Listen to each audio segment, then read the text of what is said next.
borrowed time, the clock tick faster. Living off borrowed time, the clock tick faster.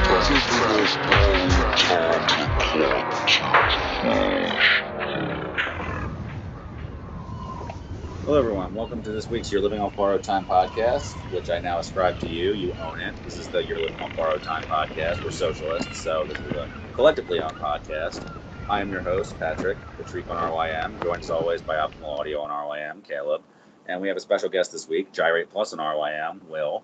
And we're going to be discussing album anniversaries. We discussed this a few weeks prior about hip-hop, and now we're going to be expanding our focus into rock, because some of the best albums ever made were made this year, and some of the worst drivel ever year was made in the year 2000.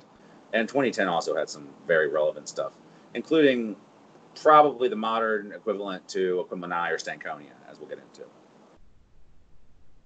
And it's not the album that you think we're going to talk about.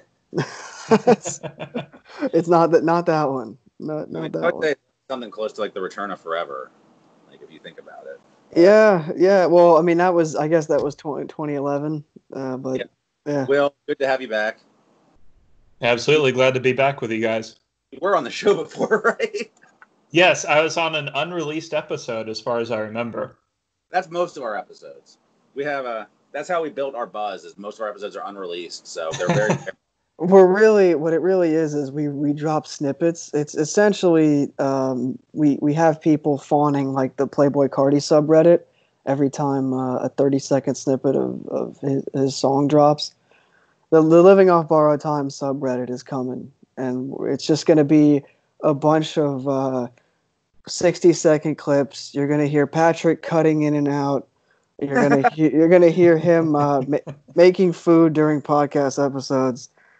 You're going to hear doors slamming in the background. You're going to hear wind blowing, and it's just going to build up hype for the ultimate drop of every episode we recorded in 2018. Eventually, I'm going to release an album on Bandcamp that's just the ambient sounds from every episode isolated, where it's just like the clock, my dog, me making food, the sound of doors, all just edited together and just put out on Bandcamp. Also, the Reddit's going to be paywalled. It's going to start our policy of paywalling everything. Because we actually, I looked on YouTube, and now we have over 30 views on some of these, so now I think we need to start paywalling stuff. Definitely. Our Bandcamp page is going to be as popular as recent RYM artist legend Emily Montez, who is a 5-year-old girl who makes 20-second songs and is on Bandcamp. I don't know if you guys have seen this, but there's... Oh, God. Oh, fuck God. Yes. That sounds great. She's a 5-year-old girl that she makes 20-second songs, including the modern masterpiece, and I'm only being semi-ironic about that, BLM George Floyd, which is unironically more protest music than most protest music that has been released. It's like a 30-second song, and she's just talking about how sad she is that George Floyd's dead. And you're like, wow, this is a 5-year-old. But her other topics include being hungry, wanting to go outside, really wishing that she's saying she's not scared of the dark. It turns out this is really a 25-year-old grown man in his mother's basement type situation. It's going to really make a lot of people sad once this is embraced as outsider art. Yeah, this is like the myth that was around that what was it, the Panchico EP or album or whatever, where it was a 4chan thing, and people were like, did this really come out in 2000 or did it come out in 2016 or whatever? Like, it's just going to be a bunch of pedantic internet nerds arguing about it. That's a pretty shitty controversy. Yeah, I don't know the full details of it, but apparently the controversy originated on 4chan or whatever, which is never a good place to look. For anything, for any reason. Now, I figure the structure of this episode will be that we can pick something good or bad that you want to suggest from. We'll start with 2000 and we can move on to 2010. And I will defer the floor to the guest. Will, first thing you want to bring up, good or bad from the year 2000 from rock? I think we have to get through the bad first to get to the good, simply because it's just more interesting talking about the extremes of both sides. Because 2000 includes one of the best rock albums of the last, 30 years or so, as long as you can call it rock, Kid A. but also you had a lot of really great butt rock all over the charts at this time. Patrick, I know you mentioned before we started recording, you remember a lot of these songs from the radio, and I was only 7 at the time, but I remember hearing Three Doors Down, Kryptonite basically every time I was in the car. Yeah, I just remember because my favorite radio station as a child was Y100, 100.3 FM on your radio dial, Philadelphia's new music alternative. And by the year 2000, they were, I don't know when they died, but the year 2000 is when the songs I remember hearing the most on there were My Own Worst Enemy by Lit, which was 1999, so we can't technically that. Hate that fucking God. song. That song is like, it's like 311 doing Blink 182 with a lobotomy. It's that fucking bad. And then Good Charlotte, who they put it here because we need to get into we need to talk about Good Charlotte. They were the dirt fucking worst of all the pop punk bands. They were the fucking worst. They were just they were the least catchy and the most preachy. Like their first song was just like whining, and their second big song was whining. Like, I mean, like not whining about girls, like whining about stuff that was like more important than girls to make you feel bad that the other songs that you liked were about girls. And then you learned they were Christians, and it all made sense. Definitely, the high school I went to, the super Christian cult, they loved Good Charlotte. So this is probably coming from a personal place of bias, but I think objectively Good Charlotte fucking sucks. I know we don't like to use those words on this show, but Good Charlotte objectively is fucking horrible. Terrible. Oh, well, but a lot of those bands are, because it's like at the same time where it's Three Doors Down. I also, in preparation for this show, I really tortured myself. I listened to Three Doors Down's Loser, which I had not heard probably in 15 plus years. Like, as appropriate for the title, but it's like one of those, like, I suppose they're trying to be ironic with the title, because, like, the way they played out the song, and it's just so, I hate when they get creative. As a real life stats guy, I have to mention this unbelievably stupid stat. Loser holds the all-time record for the longest run at #1 on Billboard's mainstream rock charts at 21 weeks. Wow. You would think that Imagine Dragons would have eclipsed that by now. But they will give them time. They will be there. Oh, they'll be there. They're going to be there until 2050, man. I'm telling you. I think my contribution is that I distinctly remember. Now, the album it was off of came out in 2000, I think, so I can say this. But do y'all remember Uncle Kracker? Yes. Oh, because we've got that Follow Me song. Which was released as a single in 2001, but I'm pretty sure it was on an album. His debut album was in 2000, so I'm bending the rules for this. Follow me, everything is all right. Yeah. I'll be the one to tuck you in at night. That is remarkable that you just nailed that.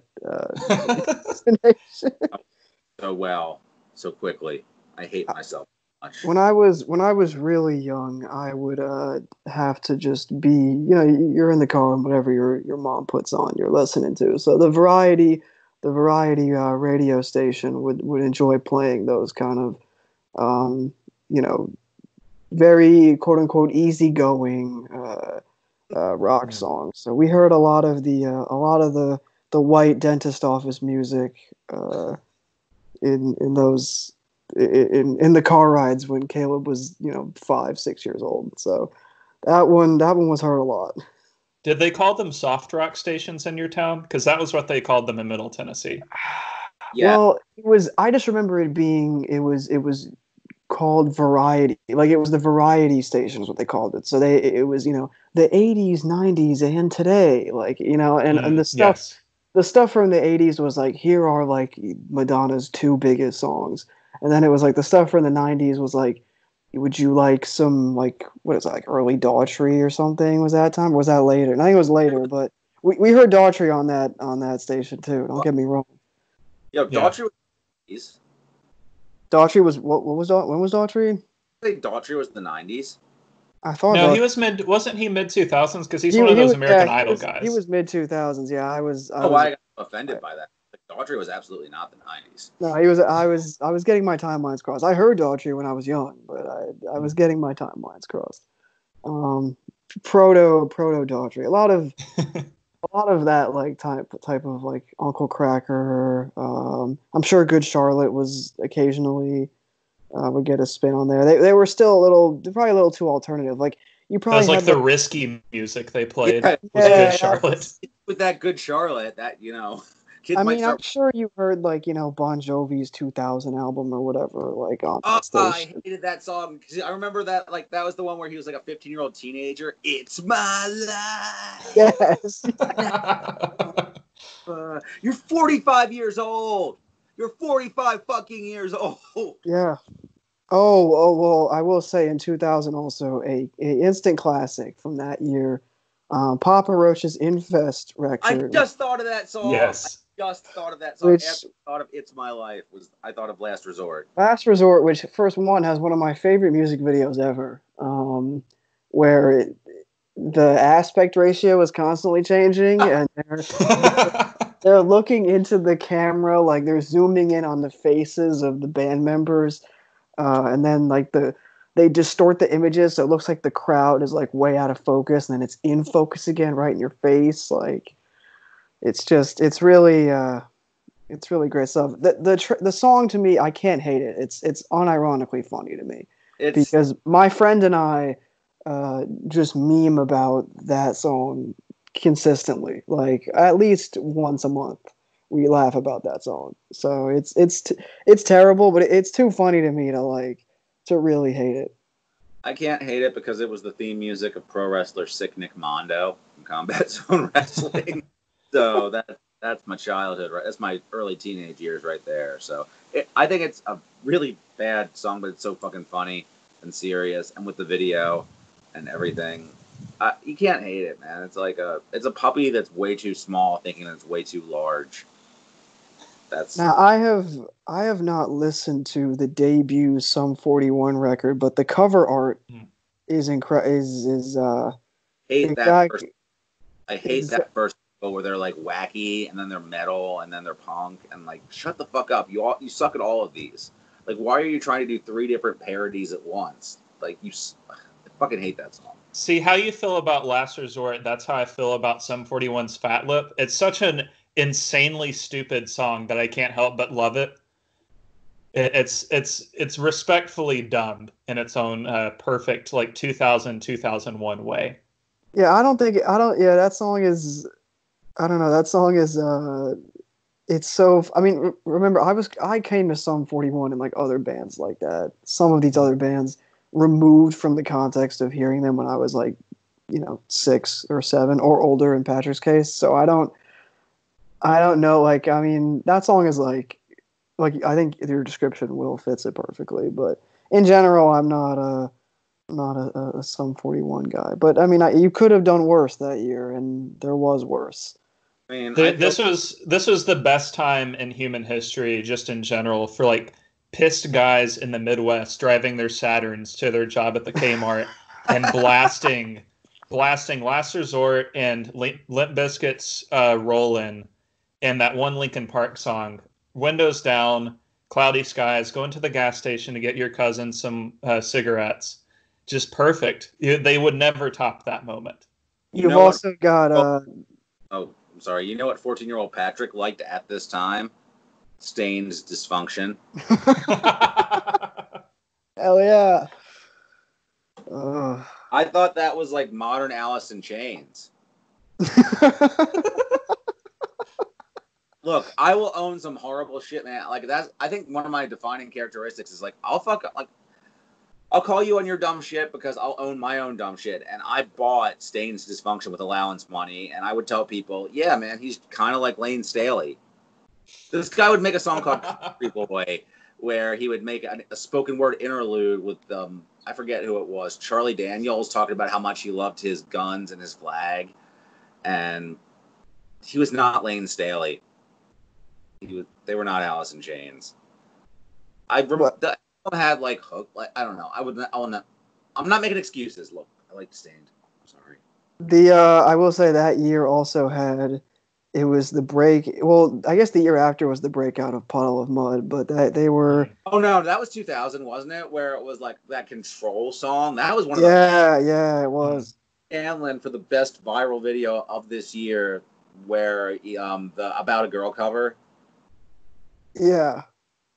I mean, that Puddle of Mud would be meme to fucking death if they came out today. They just got memed to death because he tried to cover About a Girl. And Right, like it's the meme potential of that band. A lot of this stuff, like Disturbed, that in 2000, like the Down with the Sickness. And they got memed to death for doing that cover that was really successful of Sounds of Silence. Yeah, that was doing the same thing. These dumb new metal bands keep doing terrible cover versions. Although people like the Disturbed version, no one likes the Puddle of Mud version. No one should like the Disturbed version. No one should. Really bad.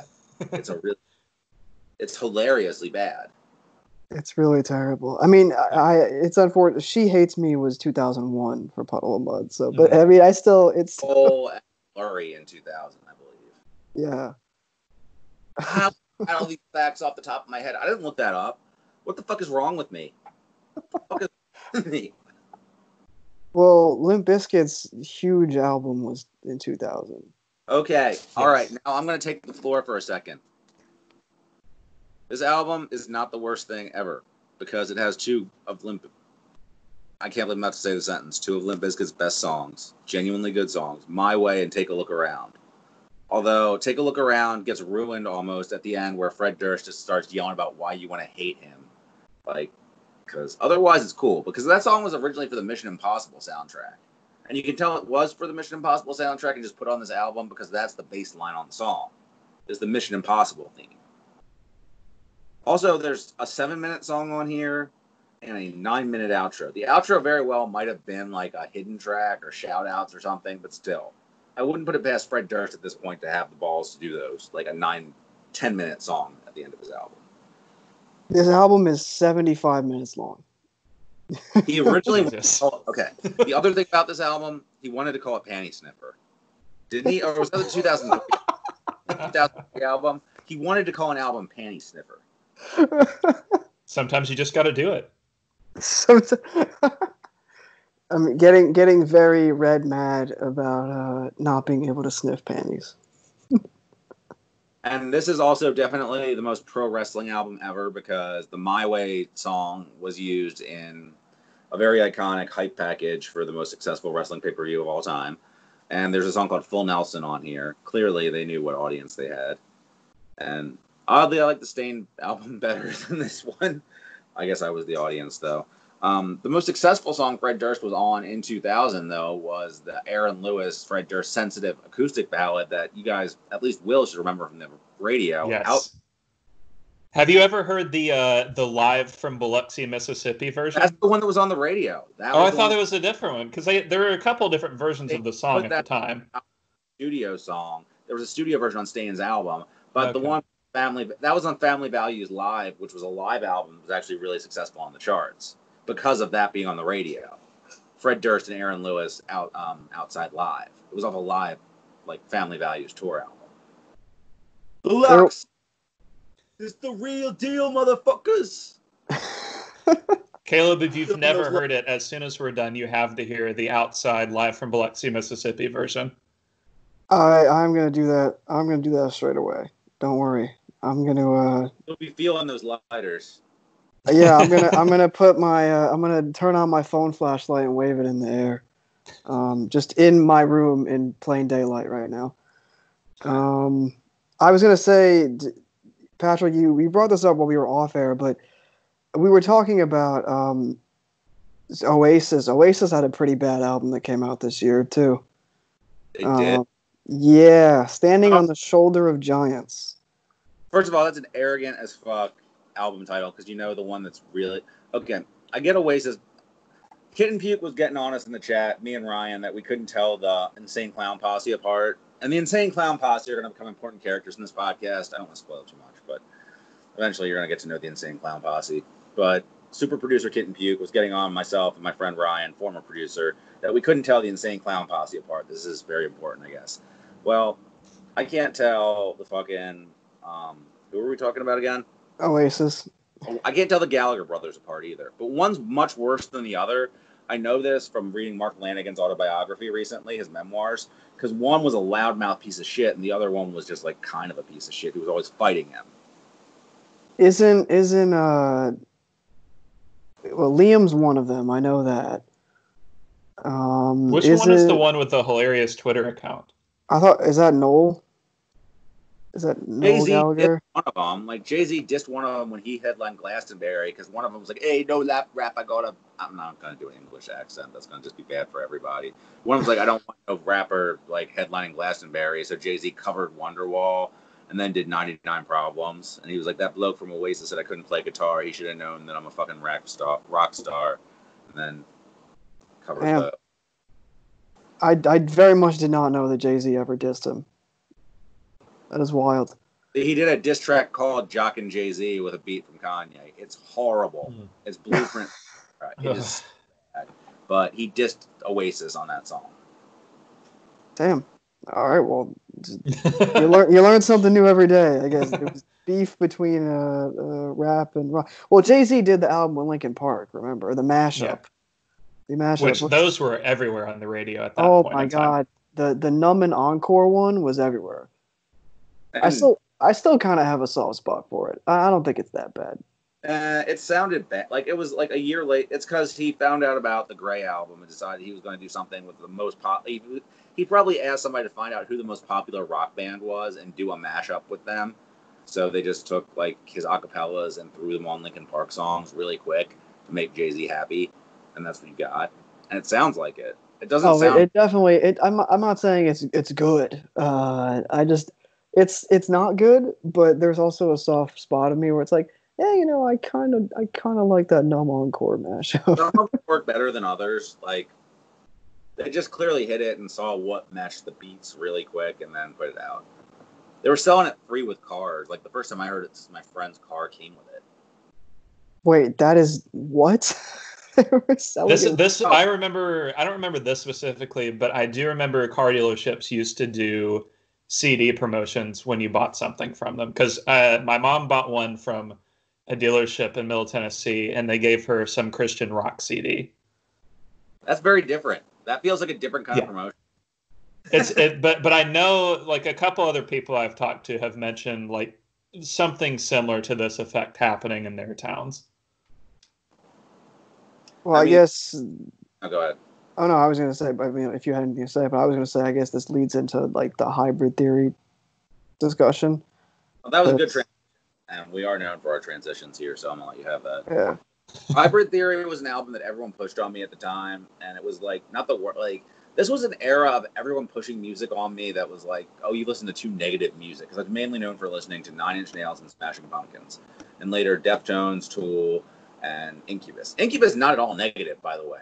Like seriously, like what? Incubus negative? But we don't really get to talk about Incubus this year. I don't think they put out anything at all. Like. No, I don't think so. I actually just went through some of their discography recently. They're better than you remember, and then they get really bad. They should have been on the Fall Off episode, but no. Yeah. So I mean, Hybrid Theory. Hybrid Theory was something that was pushed on me, and it ended up and it was also pushed on me by society because it was on the radio. All the guys. Okay, One Step Closer was a bad first single. It's the worst song on the album. Yeah, I think so. The album is fine. I didn't love it as much as other people. It sounds great. Like it's really well put together. It's really well produced. It was an interesting going back and listening to it in like the context of now when you're removed from like an album like that just like eats the world for a little bit, you know what I mean? When something is that ubiquitous. So I think it's listening to it is kind of like quaint now in the sense where you're like, oh, damn, like Hybrid Theory. Like I remember when Linkin Park were big. Like it's that sort of thing. Obviously, you know, rest in peace to Chester, but that's I don't know. I think it's a pretty all right album. Like In the End is funny, but like it's also like I can't say that I don't like, you know, kind of like it. You know what I mean? It's like, yeah, it's a good song, but it's just funny when you watch the video and stuff, where you're just like, you're watching, I forget dude on the turntables, but he's just fucking scratching that shit up, like, and it's in the classic, like, in the classic hip hop thing where it's like, wiki, wiki, wiki, like, it's, that sort of thing. He looks like a character from that radio. Yeah. He's like an artificial being. Yeah, it's just, I don't know. I mean, my favorite Linkin Park song is "Breaking the Habit," which is not on this album, but this album's it's pretty all right. It's pretty all right. I would understand if you loved it or hated it. I guess that's my not so hot take. Yeah, I never felt strongly one way or the other about it. I do remember One Step Closer, In the End, and Crawling being on the radio very frequently on our rock station. And it was like, you would hear if you listened to it for an hour at a time, you would hear all three at least once. They ruled the radio at this time, and it is, I believe, if I remember correctly, it sold something like 25 million copies worldwide, which is an insane number to think about now. But yeah, I never really cared about them one way or the other. I did find them kind of a funny band, not in the same way that I did Limp Bizkit, where it was just like objectively hilarious to listen to. But it was just like they were so serious and so all in on appearing like a serious nu metal rock band that it was hard to like not laugh at them a little bit. But I did like Paper Cut at the time. I remember that much. Yeah, the production was great. I just remember you knew if you heard like the little glass bottle-y thing that you knew like 5 seconds later on the radio, crawling, that was about to happen. So, there's been a lot of me singing on this episode, and I apologize. But yeah, the thing about this album is, and this era of nu metal in general, is that they take a lot from Faith No More and to a lesser extent the Chili Peppers, who are lesser than Faith No More, but they make it so goddamn fucking serious. Like, they don't, like, there's no fun in it. Like, I can't imagine listening to this shit and having a good time going to a show. I know, because I went to a Korn concert to see Deftones, who were opening for them. They were the second headliner. But no one's having fun at a Korn concert, dude. They're angry. Yeah. It's just such a strange time in music history to me. Granted, this was 2006 Korn, so maybe they're just mad that Korn sucked by then. But even by standards of Korn. But yeah, I don't know. Linkin Park, Meteora is actually not, like, in terms of like sophomore album. Like, there's that Throw On Away about how, like, well, hey, let's make the same album again. And people said that about Meteora, and I think there's kind of an analog there to Strokes' Room on Fire, where they quote unquote made the same album again, but they did it way better. Like, I think they focused on their strengths and made like a stronger, tighter album. Like, I think the lead single was better. Like, Chester wasn't, like, there was nothing nearly as obnoxious as One Step Closer. Like, the thing about it is, like, when Mike Patton would do his tough, dumb frat boy rap shit, half the time it wasn't serious. Most of the time it wasn't serious. It's Mike Patton. So, but a lot of people emulated this in style, but being serious and angsty and dumb and just like really boring about it. But they'd take the same song structures as a Faith No More song, or the same like funk metal riff as a Chili Pepper song, and like marry it to this like fucking absurd, boring rap structure. Like, and none of them really could rap, but they could keep the tempo of a rap, I guess. But it's like quote unquote rapping that's just there, and the turntable stuff and all like the extra, like, obviously is just very silly in hindsight. It's like very 1999, like, oh yeah, we have a website too. They all advertise their website on their t-shirt, their black t-shirts, like www.paparoach.com on them.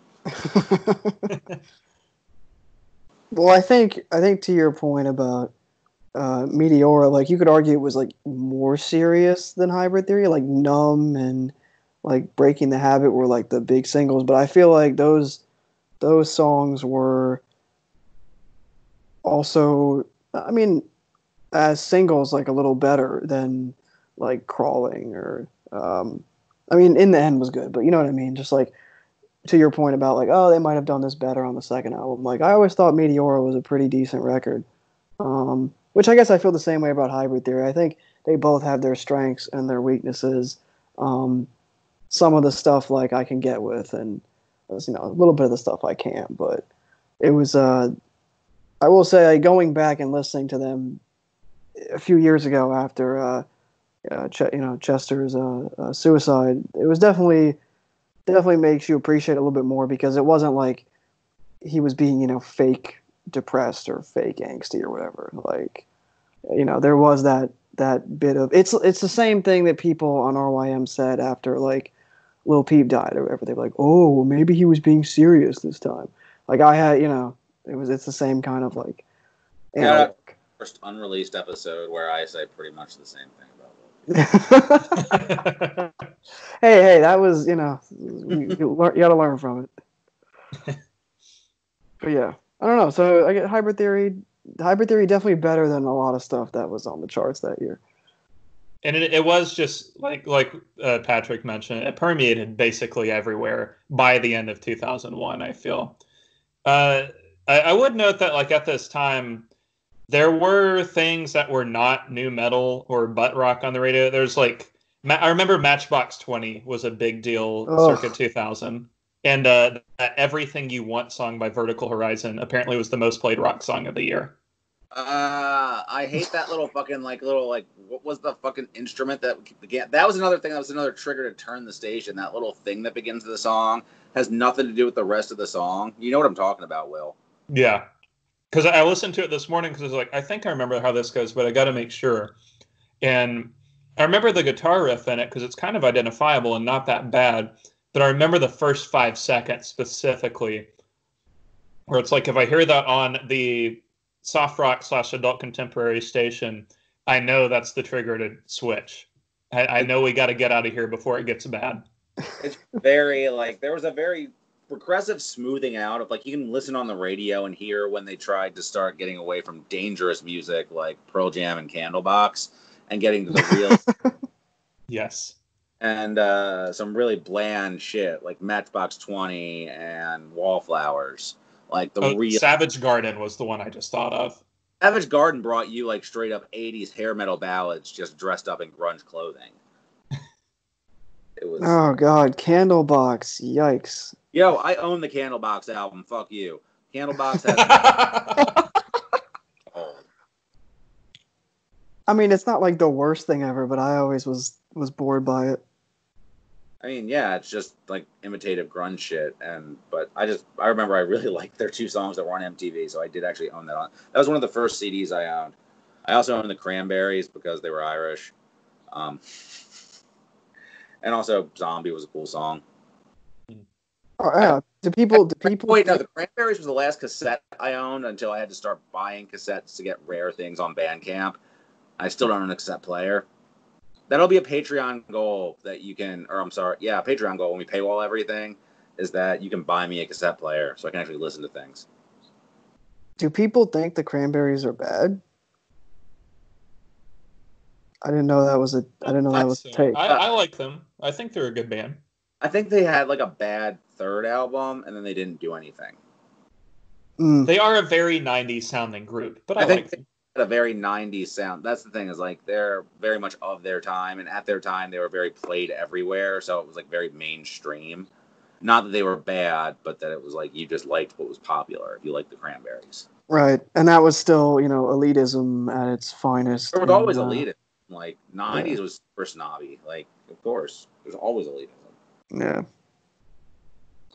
I don't know what else was really bad. I was speaking of elitism, any more shit. I'm looking through the bottom. The weedest album being on the bottom list is Fuck Shit. I only know Teenage Dirtbag. Teenage Dirtbag's a 5-star song. Speaking of theme songs for wrestlers that I liked as a teenager, shout Spider Night Web. Teenage Dirtbag is a 5-star song, the best comedy pop punk song there is. That should not be on the bottom. I have never heard the rest of the album. I don't care. Fuck you. The Bon Jovi album with that horrible song is on the bottom list. It deserves to be just because of that song. I haven't heard the rest of the album and I never will. I'm just going to go through the rest of the bottom 100, and then if we see anything interesting to talk about, we'll get there. Otherwise, we'll go to the good stuff. Loud Rocks. Okay, let's talk about Loud Rocks. This is a crossover album with rappers and metal and rock artists. Yeah, I have not heard it. It sounds... this is new to me. Okay. There are a few good songs on here.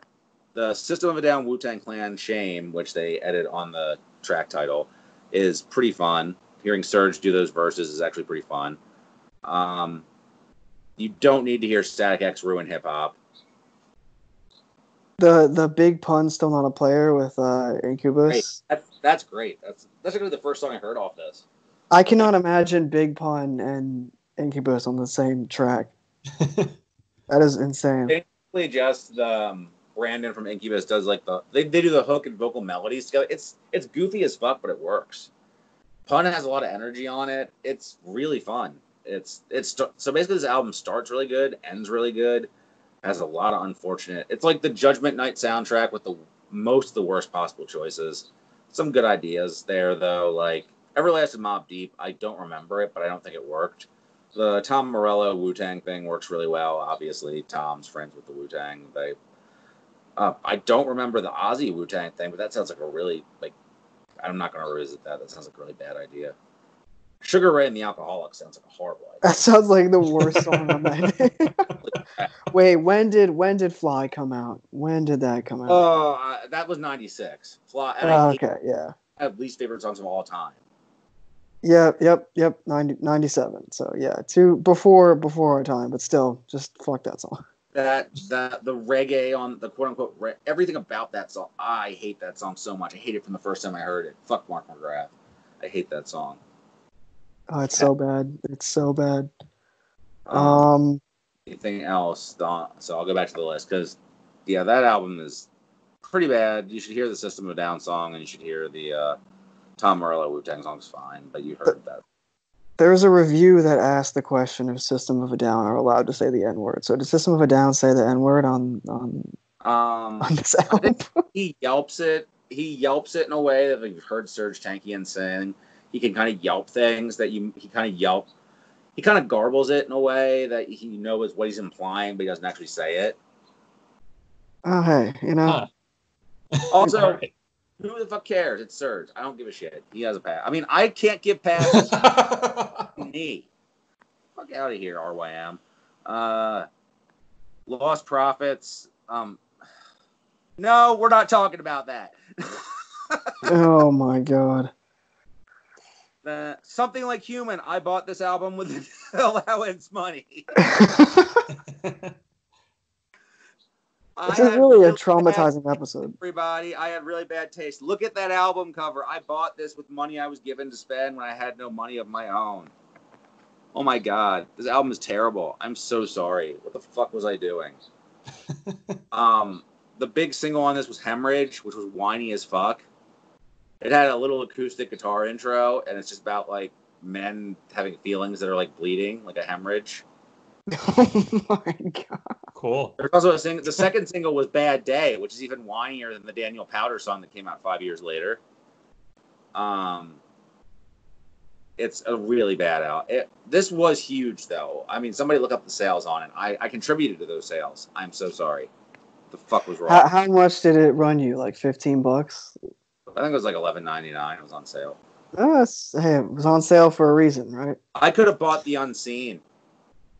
You well, I mean, did you know? I think I would have been very confused had I bought The Unseen. I was gonna say you could have bought some really good. You could have bought Supreme Clientele. I don't know if you would have got it.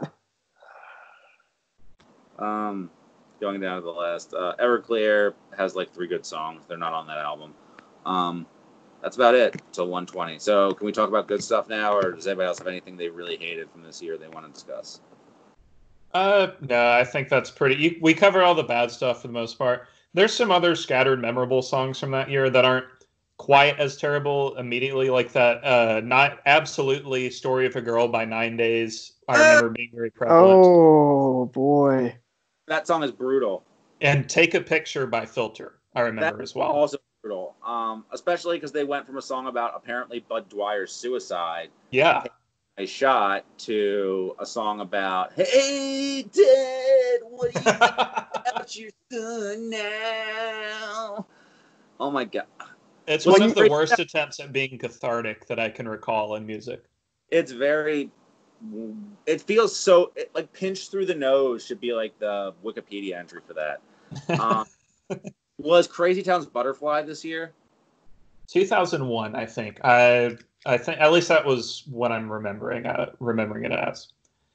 By the I rules. think, yeah. I think in Smash Mouth's Then the Morning Comes. That was the other one. That's not as... Not as offensive. It's pretty bad. It's pretty bad, but it's like Smash Mouth not being memorably bad. Like, it's not all-star level bad. It's not catchy. It has a really annoying, bass, the lead riff is very annoying. Then the morning comes. Yeah, it's like from a honking cartoon. It's like a Saturday morning cartoon that you don't want to watch. That's playing in the background. So, yeah, that's all the bad stuff I could immediately think of. That's all I can think of. I reserve the right to bring it up if anything good we're talking about triggers that. But let's talk about good stuff. Once again, Will, I'll let you pick up the first good album you want to talk about. The first one is, I think, the one pretty much everybody immediately thinks of when they think of 2000. It's hard to call it outright rock, but it's by a rock band, Kid A by Radiohead. Yep, seems like the obvious choice to start, just to get the biggest heavy hitter out of the way, because what is this? One of the top 5 on RYM, right? Number 2, something like that. So I think it is number 2 now. Yeah, it is. But is OK Computer number 1? Yeah, yes. they go back to back. It's a great list right now. Number 1 is Radiohead. Number 2 is Radiohead. Number 3 is Pink Floyd. Number 4 is Pink Floyd. Yeah, I can see the stereotype. Yeah, that's the thing. Here's the thing: when people come to the website, and I have to tell them, like, guys, there's actually a lot of cool shit here. You're just like, oh well, your first 5 albums are the whitest shit ever. And I'm like, yeah, that's true. But hey, we've got To Pimp a Butterfly at 8, so it's not all bad. Which is probably too high for that album too. But whatever. What are you gonna do? Yeah, Kid A obviously. Well, it's kind of fascinating for several reasons. Obviously, the content of the album itself is such a large departure from what they were doing before. They attempt all these different, more sort of Warp Records based styles, and pull off of most of them pretty well. One of the more memorable things of this Radiohead era to me is their SNL performance, where they do Idiotech, and the crowd looks so confused as to what is going on that this is just not what they signed up for at all. It's honestly quite amazing. Sorry to cut you off, but I remember watching this SNL performance live after I got the album, and I liked the album, but I liked the album except for 2 tracks. And I didn't dislike either track, I just didn't know what to make of them yet. One was Tree Fingers, because I thought it was just like a kind of an interlude, and the previous year, my favorite album was The Fragile, so I was used to weird interludes and long interludes and just letting them build the mood and stuff. So it wasn't just my favorite. It was just I didn't think of it as a track so much. And the other one was the National Anthem, which I just didn't get the atonal, sort of very soft approach to avant-garde jazz, but I think that's what they were going for on that. A very sort of Ornette Coleman kind of approach to it. And they played that. And I didn't get that. And I was like, that would have been what pissed the crowd off. I thought Idiotech immediately appealed to me when I listened to it the very first time. And I didn't get that out of the crowd. I don't remember the crowd reacting that way when I saw it. So, but... Yeah, it's been a while since I last watched it, but it's such a fascinating. Both performances are really interesting to watch because it's kind of like Radiohead is filling out what they're doing, because I can't remember immediately, but I don't feel like they had a big tour of this stuff before the album came out, because it comes out October 3rd, pretty late in that year. Though, along with that, another interesting fact is the entire album had been leaked on Napster, one of the very first albums to be leaked in full, I think 3 months prior to the album release. Came out before it was on SNL, because I think so my memory was bullshit there, because I just talked like I heard the songs before I saw the songs. So that doesn't make sense. So I saw it when it aired. Yeah. I don't remember the date of the SNL performance, though. I'm not saying you're lying or anything. No, I'm not trying to gotcha you or anything. You can. It's okay. Actually, or watch them on YouTube or some shit. But no, because it's just, I'm just trying to think of out of those 2 songs, what live would be more annoying, confounding to me. Because honestly, now after having lived with the album for so long, it doesn't seem even remotely challenging to me. But at the time, especially for being 14 years old, it was not what I was used to. And for a mainstream rock album, I don't think it was what a lot of people were used to. Yeah, I think this record was definitely. I mean, I obviously was not cognizant of music when this came out, but I can only imagine like the reaction, because it was essentially the antithesis of what was popular at the time. I think that gives it even more. It makes it even more interesting to look back on, like, because at least OK Computer, you could kind of see that it was, there were still some alternative rock and elements they were playing around with there, and it wasn't veering into this electronically, driven sound that a lot of like ambient stuff, like Tree Fingers, like you mentioned, Patrick, or like, really one of like the big, art rock albums ever.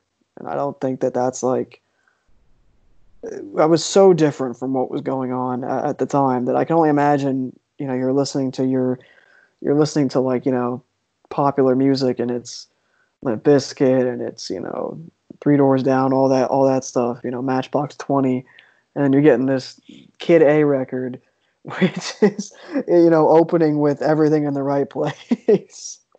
And you're just like, well, this is going to be different.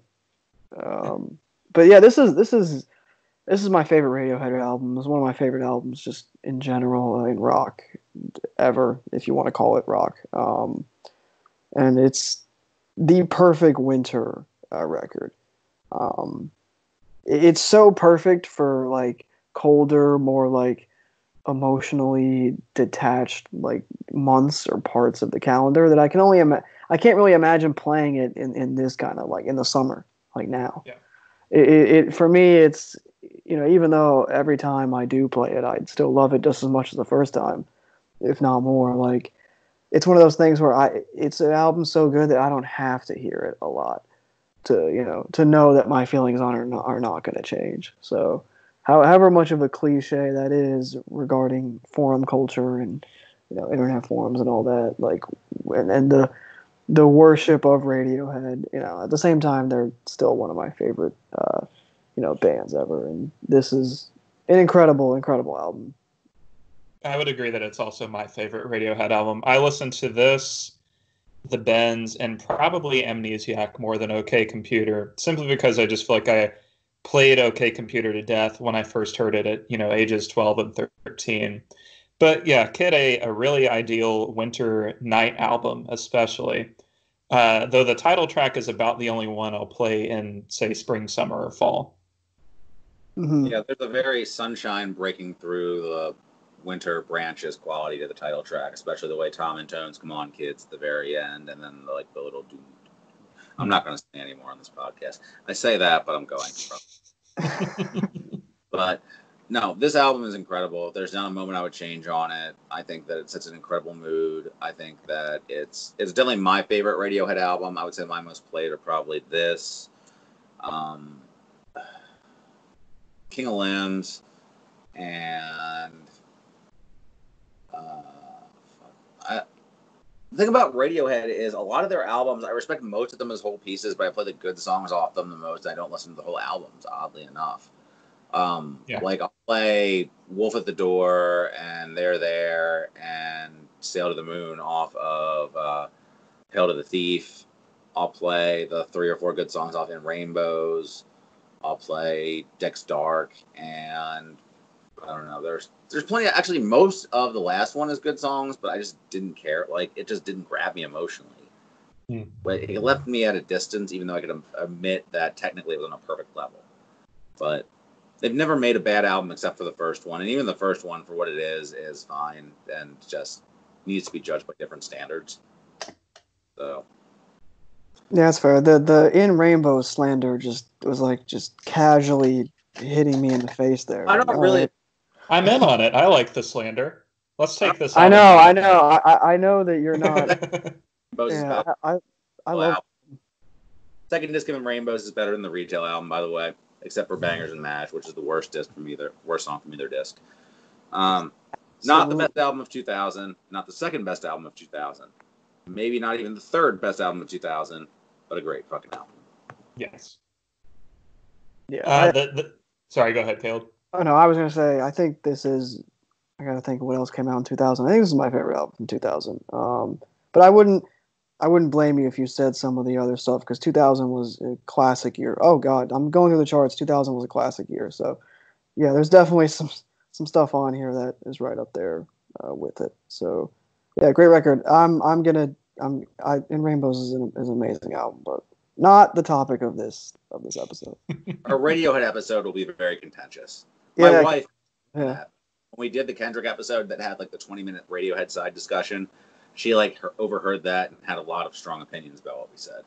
So we're gonna get your wife on as a guest on the episode. Caleb, what do you got? I'm gonna say Modest Mouse, Moon, Antarctica. Modest Mouse, despite Isaac Brock's best attempts to ruin my high school experience retroactively via the songs he released last year. How about you stealing the line from my review? I did. Well, I think you said that actually in our year-end episode. So I'm technically stealing you twice. I guess I respect my own shit for that review of the one single that he put out. Yeah, no, I'm gladly stealing from Patrick for this because Modest Mouse was a big part of my high school experience too, specifically my junior year. But yeah, this album, I actually listened to it about a month ago, just like on a whim, because I hadn't heard it in, I'm gonna guess, like a year and a half probably. And it still holds up. It's not Lonesome Crowded West is still like just one of my favorite albums, and that's definitely my favorite from theirs. But to me, Moon Antarctica, at least as of taping today, is still 5 stars. I still love this record. I think his lyrics are amazing, and a lot of times in indie rock, because the lyrics can have a tendency to get buried under instrumentation or melodies or what have you. Like, I'm not a huge lyrics guy, but with Modest Mouse, because the lyrics are usually front and center, and on this album, I think they're excellent. I mean, Third Planet might be my favorite song of theirs. Definitely one of them. Third Planet, Gravity Rides Everything. Like this, the run of songs this kicks off with is, Tiny Cities, obviously. So such a classic. So I definitely influenced Mark Kozilek. But you had even the songs toward the end, which get a little bit less shine, but like Paper Thin Walls is really great. The last track, I really like that song. Like I said, there's not a thing on here that I don't like, and it kind of sucks knowing that like the peak of this band was so high, and it's like you could have just stopped releasing music after like We Were Dead or Good News, and it would have been like, this would be a hell of a discography. Yeah. But it is what it is. Bands are gonna do that. It doesn't. The new stuff doesn't diminish how great this is, and I do think that like the first 5 to 7 songs on this are as good as any rock act has put out in a row. I think, especially indie rock. Yeah, I was glad you put some shine on the first 5 songs specifically for me. So if I'm going to Spotify and I look this album up, often I don't really play it all the way through. I will just play the first 5 tracks, on loop for an hour or two, because especially Gravity Rides Everything is one of my very favorite songs by anybody. I've just, ever since I first heard it when I was maybe 12, 13, it's just been a personal favorite. Like you mentioned, Tiny Cities, really great song. The opener, Third Planet, is just fantastic. I've never been huge on the middle third of this album, From a Different City to Wild Packs. But I like the back third quite a bit. Paper Thin Walls and Lives especially, I'm a fan of. Yeah, I think I'm with you in the fact that my favorite songs on this are really the first 5 and Paper Thin Walls, and then What People Are Made Of. Like, those are my favorites. But I think I can spin the album. I think The Stars Are Projectors at almost 9 minutes is a little long. So I can get being turned off by that. But it's really the only long song on here. Most of the songs are in the 2 to 4 minute radius. And I think like the songs that are a little longer, like kind of are in that middle third. So you either kind of go with it or you don't. But I think Third Planet might be my favorite like chorus of theirs, I think. And just like the way the guitars come in, there's like that slight pause before the chorus, like each time. Like even just the way it comes in, those first like 20 seconds, like it's such an evocative song, and I think they do that so well. And it kind of, to me, it evokes like Dramamine from the earlier stuff. But yeah, really love this album. I don't know, Patrick, if you have anything you want to say about it. Well, I would say I first came to this album, actually, I think maybe off the Pitchfork review, and I listened to the Stars and Projectors because I went through a period when I was an early teenager where I thought the longest song had to be the best song on things. So the Stars and Projectors was the first song I heard off this, and I was like, this is cool, not really what I'm into, whatever. Then what drew me to it? I don't know. I eventually think I bought it just kind of based on the fact that Pitchfork gave this a 10 when it came out, right? I think so. Something like that. It might have been like a 9.7, but it was very high. I blind bought it review, basically. And I loved it immediately.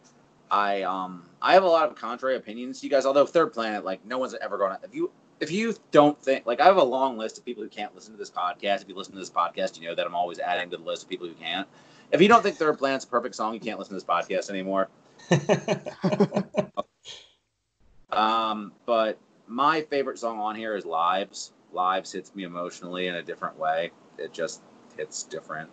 I think A Different City is a perfect pop song that if you've ever had to move to a different city, and if you know the circumstances in which Isaac wrote this, it was a false rape accusation that ruined his life and made it so he had to move to a different city. And then that's kind of why it transitioned so perfectly into the cold part and Alone Down There. And so I also think Perfect Disguise is very underrated. I think that Isaac's solo acoustic mode is something that doesn't get a lot of shine that deserves to, because they're such perfect pop songwriters. And this album really does give you everything about Modest Mouse. It's like a proggy album that has pop elements and some of the best fucking... The lyrics are what grabbed me. Like, yeah. And I heard this about 2 months before Float On came out. So I got to be like the smuggest motherfucker when everybody loved it. Yeah, like the lyrics, like you said, Patrick, like the lyrics are just so good. And you guys know, like, lyrics are not a make or break thing for me. Like music, like atmosphere can really sell me on music. And this album definitely has the atmosphere. Like you look at the cover art, and I think like the atmosphere on this, like, you know, it definitely has that like Midwest loneliness, like that feel that I don't live in the Midwest, but I can like relate to just that like kind of feel. And Lonesome Crowded West did that amazingly too, just like creating that atmosphere. But yeah, the lyrics on this are stellar, and some of his best, like the lyrics on the 2 albums back to back, like were some of his best writing for sure. I think 3 albums. I don't think that Good News gets enough credit for its lyricism. Oh yeah, the lyrics that's a good album. I still like that album. I thought you were going to say Long Drive, because I think Long Drive's a great record. I mean, I think the 5-album run and the EP after We Were Already Dead is a great run. I just think they stop there, because I have no time for Strangers to Ourselves. Right. Oh yeah. Well, the Interstate 8 EP is great, and the EP around that time, the one after, and yeah, I know what you're talking about. I'm at the very last EP they put out, No One's First and You're Next, after We Were Already Dead. Oh, that one. Yeah. It had like Satellite Skin on it and King Rat. And it was like really late period. Most people stopped checking for them at that point. Like most music nerds have already like... A lot of people didn't even like We Were Already Dead. I love that album. But I have it at a 9. I stand by that 9. So... I haven't heard it in forever, but I remember being like... I remember being like decent, but I wasn't hugely like into it. I think it might have been because I heard Dashboard and Missed the Boat so many times, which are perfectly good songs, but I just like, you know, I think it just kind of like felt that the album was kind of like fluffy, but I have not heard it in forever, so that might be a bad opinion. I have no idea. All right, I guess anybody else got anything to say, or do I have the floor? It's all you.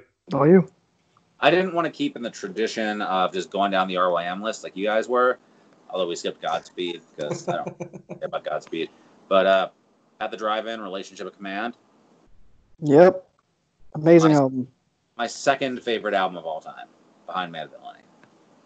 Oh, really? I did not know that. Yeah, second favorite album of all time. Played this shit to death. Not a bad second on this fucking album. And it was produced by the same guy who produced Korn, Ross Robinson. Yeah, that's a pretty mind-blowing thing when you think about it. Cedric and Omar had bad taste in producers. They got Rick Rubin for Deloused in the Comatorium. Another great album that was kind of ruined by its production because Rick Rubin doesn't know how drums are supposed to sound. But this album is perfect. One of the best opening tracks ever. Like, I defy listen to this opening track and not just want to fucking jump out your fucking window. One of the saddest, most cathartic ending tracks I've ever heard. And that track defines post 9/11. Like, the most pretentious sentence ever on this podcast defines post 9/11 America for me is the ending track to this album. Because I listened to this a lot after 9/11. Yeah, I think, One Arm Scissor, like, I mean, if that song doesn't grab you, kind of like what we said about Third Planet, like, if that song doesn't grab you, then I don't know. Like, maybe this music thing isn't for you, I guess. Like, that's really my, like, take on it. Like, this is an amazing album. I haven't listened to it in a while, but this definitely blew me away when I heard it the first time, because I didn't hear it until probably about 5 years ago.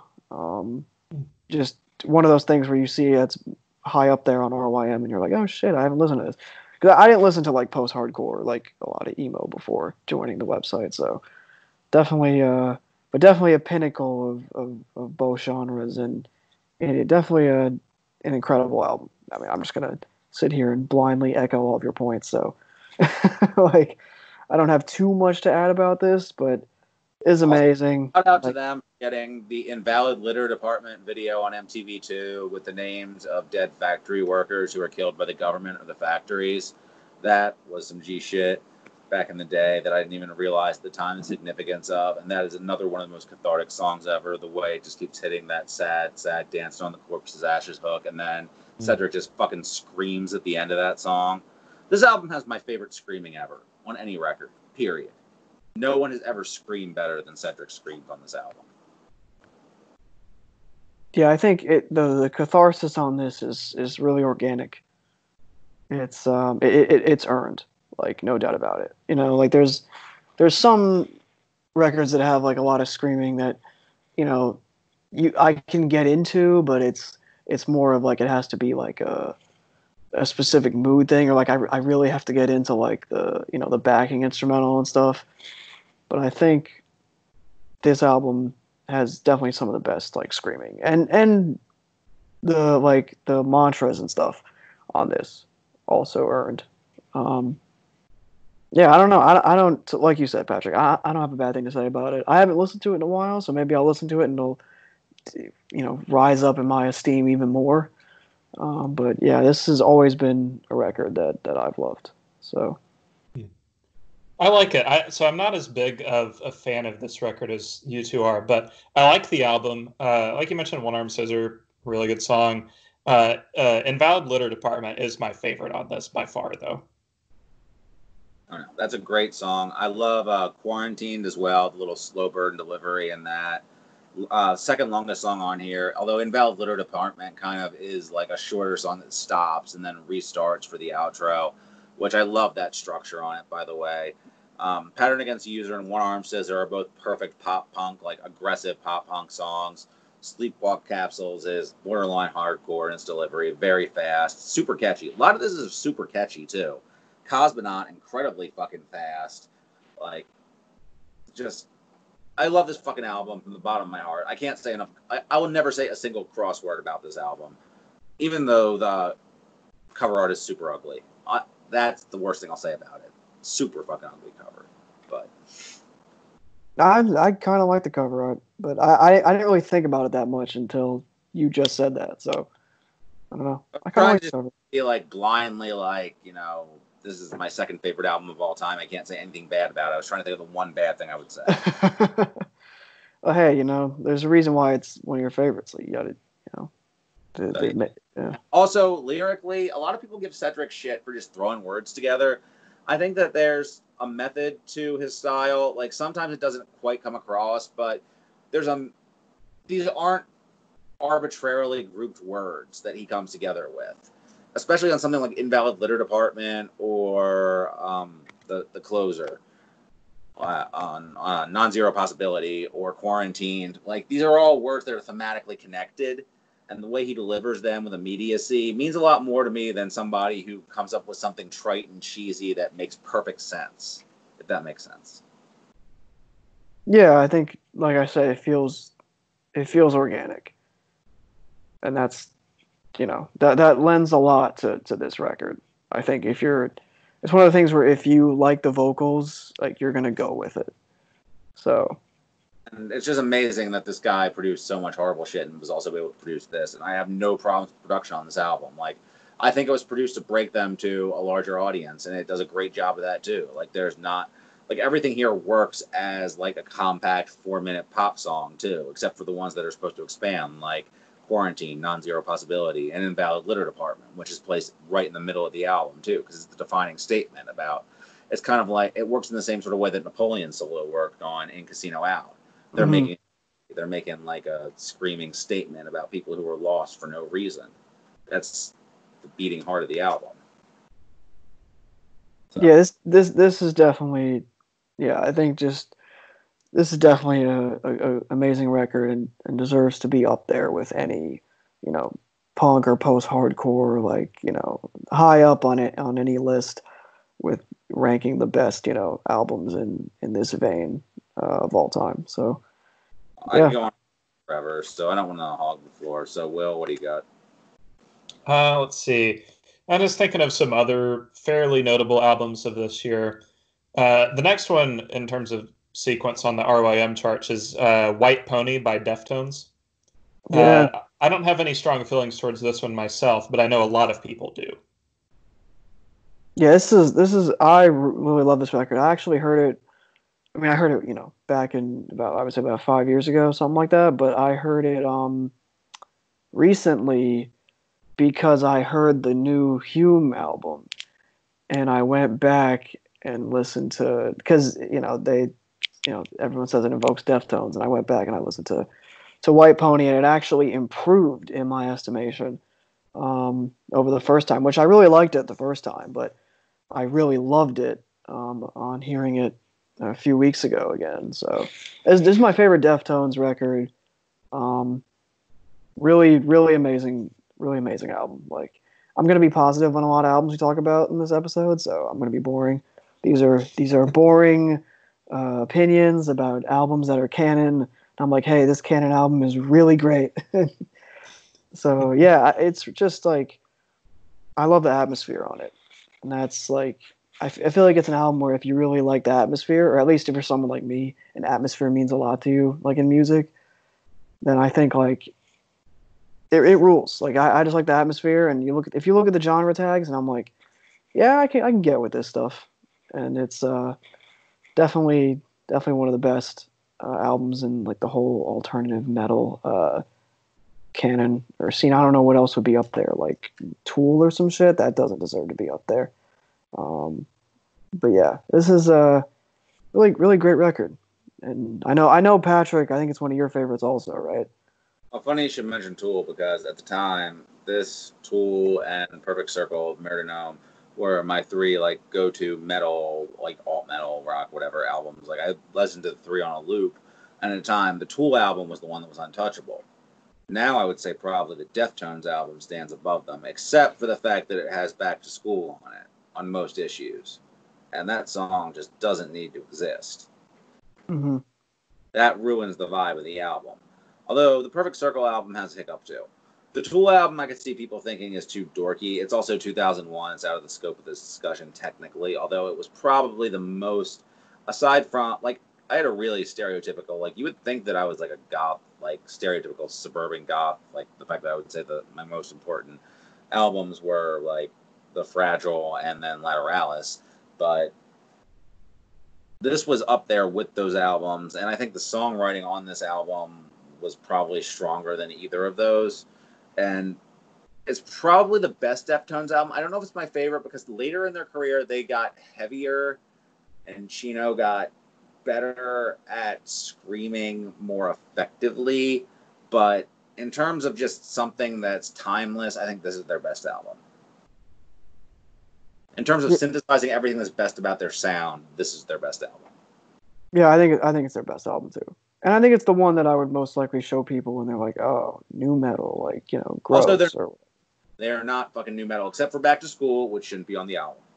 Right, which isn't in the primary track list in the RYM version. I don't know if that's 1,000-page fucking fight, but I mean, it was on the fucking CD of it down, so it's on a lot of people's issues of the album.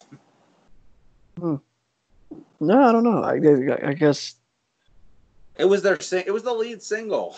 Yeah, well, that is weird that it's not on the track. All right, somebody must have gone in and done the edit. It's the same guy that made sure that all of the Arm & Hammer albums didn't have Elucid on it. Yeah, where's my fucking currency without Corner Boy P smoking partners? That guy. Yeah. Do something useful. Or Lil Wayne without Birdman. That somebody did that. I just need to find it. That was done at the time. But... Oh, that's actually. Wait, hold on. If that's a real thing, I need that. That happened. I had it, but my fucking computer died, and I never that was somebody would do that on Smoking Section all the time for shit with whack rappers on it. Oh. And then, yeah, they did that for Father Like Son the day after it happened. Got all the Birdman shit off of it. Interesting. Well, I mean, I'll have to look that up. Will, what do you think about White Pony? Never had any strong feelings about the Deftones, to be honest. It's just they're not really my thing in general, but I respect it. I respect people who really love them. I remember really being into Change and the House of Flies for a long period of time, though. That's a wonderful single. I love the hook on that. I love Chino's delivery on that. That was one of the best things on the radio at the time. There's an even better thing that should have been a single on here, Passenger with Maynard from Tool, which, given what we know about Maynard now, probably is a rape anthem, you ain't even know it type shit, but still. Oh my god. Yeah, Passenger is one of my favorites on the album for sure. Yeah, Deftones they actually have good new metal duets, unlike Outside with Fred Durst and Aaron Lewis. They also have on Saturday Night Wrist, they had Chino and Serge from System of a Down did a track called Mine that was really good too. So check that out if you haven't. So yeah, I love this album. Aside from Back to School, I wouldn't change anything on it. I love the way it comes out the gate. I love the way it changes moods so it doesn't feel jarring. Digital Bath and Teenager are very different than the other aggressive tracks like Fight, etc. Yeah. And Prescription Queen. And Mini Maggot or Pink Maggot is a great way to end the album. The production on it just has such space to it. Chino sounds wonderful throughout. His vocal tone is incredible. It feels like they cared a lot more about mood and atmosphere and overall just trying to find the right word. I don't want to say aesthetic, but I think aesthetic is because all these new metal bands had an aesthetic, and again, I hate comparing Deftones to new metal because they're not in sound, but they got compared to them. But musically, they had an aesthetic, whereas these other new metal bands just kind of were posers. They looked like something. Deftones had a musical aesthetic. Right, and it's tough when you kind of have to separate Deftones and System of a Down and stuff like that from the bottom of the new the new metal barrel, excuse me. So I think this album and Toxicity are probably the best albums in the genre.